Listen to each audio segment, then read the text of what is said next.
everyone, welcome to my class. Today's our topic is reflections of light at spherical mirror. Mirror आप सब जानते हैं दर्पण को कहते हैं, जिसमें हम अपना फेस देखते हैं, कंघी करते हैं, है ना, अपना ड्रेसअप करते हैं। लेकिन मिरर तीन टाइप के होते हैं, एक प्लेन मिरर, एक होता है आपका कॉन्केव मिरर और एक होता है आपका कन्वेक्स मिरर, यानी समतल दर्पण, उत्तल दर्पण और अवतल दर्पण। तो ये आप लोगों का ये जो दर्पण है, मैं आप लोगों को दिखा रही हूँ कैसे कैसे दर्पण है। आप लोग इसको देखिए। सबसे पहले मैं आप लोगों को ये स्पून से दिखा रही हूँ, है ना। ये देखिए, ये एक है आपका स्पून। इस स्पून का देखिए दो हिस्सा है, एक इधर वाला और एक ऐसे उभरा हुआ। तो जो ये दबा हुआ हिस्सा है उसको हम बोलते हैं अवतल यानी कनकेव, है ना। और ये जो उभरा हुआ हिस्सा है उसको हम बोलते हैं उत्तल यानी कन्वेक्स होगा। ठीक, तो ये उत्तल दर्पण मान के चलिए और ये हो गया आपका अवतल। ठीक, अब इसको आप लोगों को मैं मिरर से बता रही हूँ। ये देखिए हमारे पास ये दो मिरर है, ठीक है।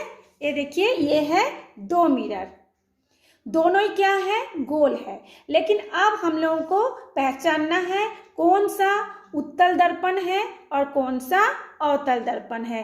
ठीक है, तो ये मैं आपको लोगों को बताई हूँ, ये जो उत्तल है जो इस तरह से उभरा हुआ है, तो इसको जब आप टच करके ऐसे देखेंगे तो आपको टच से ही पता चल जाएगा। ये भी हल्का सा ये उभरा हुआ रहता है और हल्का सा ये दबा हुआ रहता है।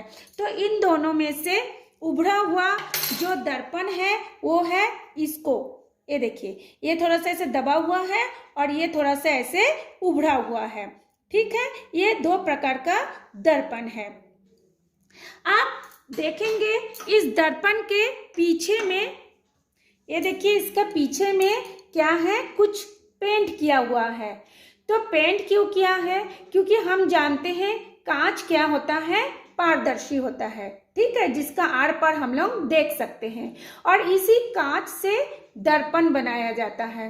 तो दर्पण बनाने के लिए उसमें क्या करते हैं, एक जो चांदी होती है जिसको हम सिल्वर बोलते हैं या रजत बोलते हैं, तो सबसे पहले उसको एक चांदी का पॉलिश लगाया जाता है, यानी जो हम लोग गहना पहनते हैं चांदी रजत, उसका परत चढ़ाते हैं। उसके बाद उसके ऊपर से एक पेंट लगाया जाता है ताकि ये अपारदर्शी हो जाए, है ना। तो चांदी क्यों लगाया जाता है, चांदी लगाने से कोई भी दर्पण अच्छा प्रकाश का अच्छा परावर्तक होता है ना, रिफ्लेक्टिव पार्ट्स बन जाता है। इसीलिए उस पर पहले चांदी का परत लगाते हैं, उसके बाद कोई भी कलर का पेंट, है ना, जिसमें Ag2O भी लगा रहता है, उसको मिला करके पेंट बना देते हैं ताकि उसमें से अच्छा रिफ्लेक्शन हो। ठीक, अब ये जो दो दर्पण है उसको हम लोग बोर्ड पे दिखा रहे हैं। ये देखिए ये दो दर्पण को गोल है, मान लीजिए ये दोनों दर्पण है ना, ये एक उभरा हुआ है और एक दबा हुआ है। तो जो ये उभरा हुआ हिस्सा है, ये है उभरा हुआ हिस्सा, ये देखिए ये ऐसे बाहर की तरफ, ये ठीक आप लोगों का ऐसा टाइप का है ना। ये देखिए ये उभरा हुआ, ये हमारा हाथ उभरा हुआ है और ये जो है ये दबा हुआ है, ठीक, बैंड है।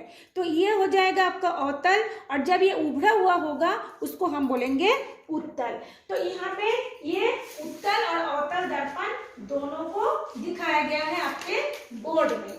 अब बोर्ड के देखिए इसमें हमने गोल एक दर्पण बना दिया है, यहाँ पर भी बना दिया है। ये जो हिस्सा है ये दर्पण का पीछे का हिस्सा है जहाँ पे वो पॉलिश पेंट किया हुआ रहता है।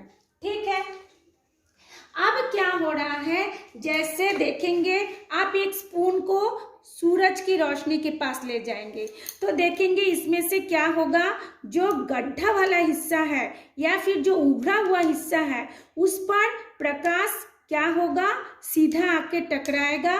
चारों तरफ टकराता है लेकिन उस पर टकराता है। टकराने के बाद वो क्या होता है, वापस चला जाता है। तो कोई भी प्रकाश जब किसी अपारदर्शी वस्तु से टकराकर उसी माध्यम में चला जाता है उसको कहा जाता है आपका परावर्तन का नियम है ना।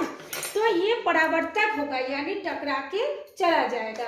तो ये जो गोलीय दर्पण है, गोलीय दर्पण का जो परावर्तक सतह, ये कौन सा हिस्सा है, इसको कहते हैं परावर्तक सतह, यानी जिस पर प्रकाश आके टकरा के वापस चला जाएगा, तो इसको कहा जाता है परावर्तक सतह। इस परावर्तक सतह का ठीक बीच वाला हिस्सा को, जैसे ये स्पून है, इस स्पून के ठीक बीच वाला हिस्सा को हम लोग क्या बोलते हैं, ध्रुव। इसको बोला जाता है ध्रुव कहा जाता है। ये ठीक है, बीच वाला पॉइंट को हम कहते हैं ध्रुव। ध्रुव यानी ध्रुव को कहा जाता है पोल। तो पोल पी से शुरू होता है, इसलिए इसको पी से दर्शाया गया है। ठीक है, अब ये जो ध्रुव है, ठीक है, उसके जो बीच वाला, जैसे हम लोग एक वृत्त देखे हैं, वृत्त के हम लोग क्या करते हैं, एक कंपास को बीच में रखते हैं, उसकी जो नुकीला हिस्सा है और जिस साइड में पेंसिल लगा हुआ है उस नुकीले हिस्से के चारों ओर ऐसे घुमा के गोल बनाते हैं। तो ये भी ऐसे ही एक गोलीय दर्पण है। ठीक है, ये ऐसे करके गोलीय दर्पण है। गोलीय दर्पण का ध्रुव के सीधाई में ये जो बीच वाला हिस्सा है, पूरा दर्पण का जो बीच वाला हिस्सा है, उसको कहा जाता है वक्रता केंद्र यानी सेंटर ऑफ कर्वेचर। ठीक है, तो सेंटर माने सी से शुरू होता है, सेंटर ऑफ कर्वेचर, यानी इसको इसलिए सी से दर्शाया गया है। इसका नाम है वक्रता केंद्र। ये हो गया वक्रता, ये हो गया केंद्र। वक्रता क्यों है, क्योंकि ये इस तरह से बेंड नुमा है ना, ऐसे बेंड हुआ है, ये ऐसे। ठीक, इसको कहा जाता है सेंटर ऑफ कर्वेचर, इसे सी से दर्शाते हैं, है ना। उसके बाद ये जो गोलीय दर्पण जिस गोले से बना हो, उस गोले की त्रिज्या दर्पण की वक्रता त्रिज्या कहलाता है। यानी ये जो वक्रता केंद्र है, इस वक्रता केंद्र से उसकी जो बाह्यतम की दूरी है, उसकी सीमा, ये जो गोलाई के सीमा की जो बाह्यतम दूरी है, उस दूरी को हम कहते हैं, क्या कहेंगे, उस दूरी को हम कहते हैं सेंटर ऑफ वक्रता केंद्र। जैसे ये हो गया क्या बोलते हैं, वक्रता केंद्र, और इसकी दूरी को हम कहते हैं रेडियस ऑफ कर्वेचर। यहाँ पे इसको कहेंगे रेडियस ऑफ कर्वेचर, यानी वक्रता केंद्र से उसकी ये सीमा की दूरी को, बाह्य सीमा की दूरी को हम कहते हैं त्रिज्या, वक्रता त्रिज्या। ये हो गया आपका वक्रता केंद्र, ये हो गया आपका वक्रता त्रिज्या। ठीक है, इसको हम लोग किससे दर्शाते हैं, आर से दर्शाते हैं, क्योंकि त्रिज्या को इंग्लिश में कहते हैं रेडियस, इसलिए इसको आर से दर्शाया जाता है। ठीक है, अब ये क्या होता है, यह ध्रुव तथा वक्रता केंद्र के बीच की दूरी है। ये जो है वक्रता केंद्र सी और पी के बीच की दूरी को हम कहते हैं रेडियस ऑफ कर्वेचर। ठीक है, ये हो गया। होने के बाद अब हम लोग क्या करते हैं, ये जो ध्रुव और ये जो वक्रता केंद्र है, इसके बीचों बीच में से यदि कोई रेखा, मतलब सीधी रेखा खींचते हैं, इसको और इसको मिलाते हुए यदि हम कोई सीधी रेखा खींचते हैं, उस सीधी रेखा को कहा जाता है मेन एक्सिस यानी मुख्य अक्ष। इसको कहा जाता है मेन एक्सिस, यानी क्या कहेंगे उसको, मुख्य अक्ष है।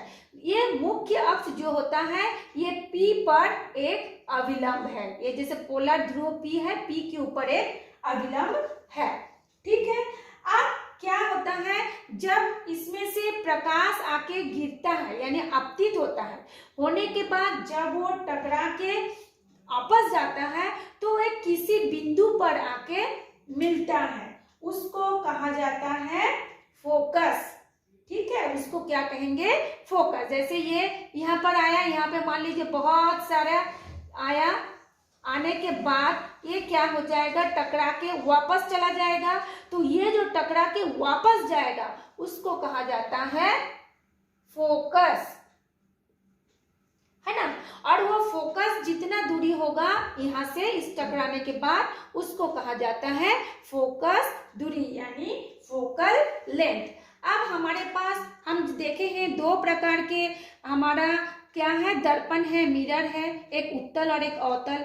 अब सवाल होता है उत्तल दर्पण पर कैसा फोकस होगा और अवतल दर्पण पर कैसा फोकस होगा, और वो कितनी दूरी पर होगा वो फोकस।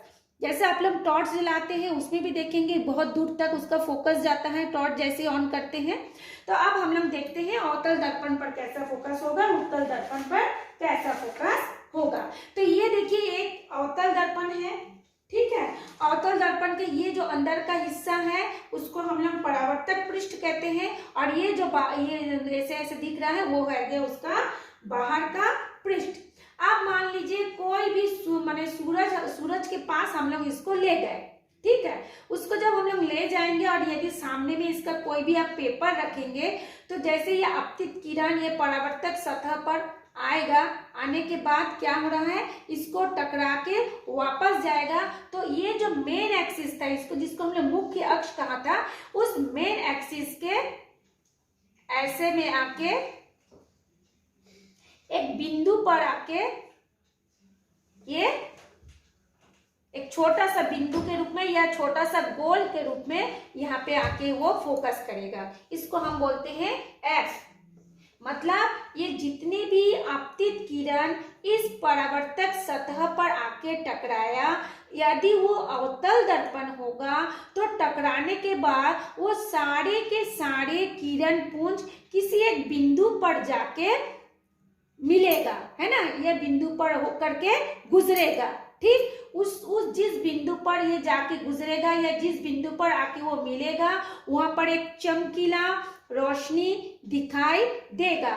उस बिंदु को हम कहते हैं फोकस, ठीक है। और ये जो फोकस होगा, ये जो एफ हमने लिखे, ये जो बिंदु होगा, इस बिंदु से इसकी जितनी दूरी होगी, ये जो मिरर की जितनी दूरी होगी वो होगा उसका फोकल लेंथ, ठीक है।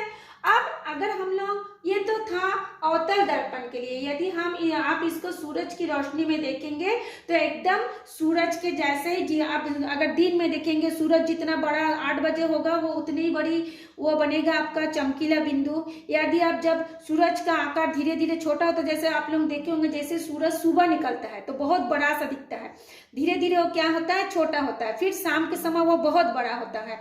तो आप जैसे ही सूरज का प्रकाश से इसको रिफ्लेक्ट करेंगे तो उसकी जो ये बिंदु बनेगा, ये जो फोकस बनेगा वो भी उतने ही हो जाता है, उतने ही मतलब वो चमकीला हो जाता है, ठीक है। ये था आपका अवतल दर्पण के लिए। अब उत्तल दर्पण के लिए कैसे होगा, ये देखिए ये है उत्तल दर्पण, यानी ये उभरा हुआ है, इस पर भी क्या हो रहा है, ये प्रकाश किरण आके आपतित हो रही है, बहुत सारे प्रकाश किरण। लेकिन जब ये उत्तल दर्पण से टकराएगा, टकराने के बाद ये क्या हो जाएगा, ऐसे ये फैल जाएगा, ये चारों तरफ ऐसे, ये तो सीधा ही है, ये चारों तरफ ऐसे क्या हो जाएगा, फैल जाएगा। और हमको ऐसा लगेगा कि ये जो प्रकाश है ये यहां से होके आ रहा है,